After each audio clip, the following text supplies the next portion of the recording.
Emma, ndashaka kukubwira ngo nushaka ureke kwigira nabi. Urye, unywe cyangwa iyo nda utwite ikugaragure ikugire nabi.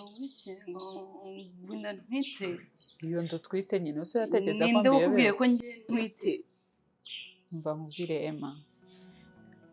Ndashaka kukubwira ngo urye unywe ejo utazaba iyo nda iri kukugaragura. Ikindi kandi nacyo uriya musore w'abandi ushaka kugerekaho iyo nda ntabwo bizakugwa amahoro. Si byo bikwiye. Ibyawe byose ndabizi Emma. Nubwo erega nta nama ubu nsaba cyangwa ubufasha bwanjye nk'umubyeyi, njyewe ngomba kugufasha. Ndabizi nta bufasha ujya unsaba, ntabwo ujya ureka ngo njye mu mwanya wanjye nk'umubyeyi, ariko njye ndabizi ko ngomba kuba umubyeyi. Wabyifuza utabyifuza, ibyo wanyigiraho byose njyewe ngomba gukora rero uyu mubyeyi. Kuko iberega nabisezeranyije papa wawe tutarabana Emma. Kandi wirira, umuntu utwite ntabwo agomba kurira byafekitinga umwana. Ese ubundi kuki umwana? Ese ndi umubyeyi se.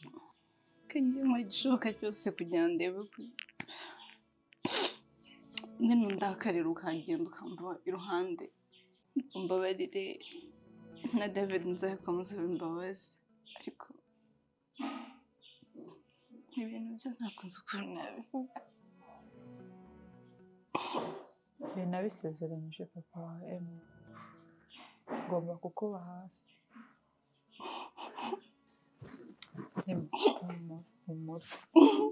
Humura ibi bintu ntabwo uri wenyine.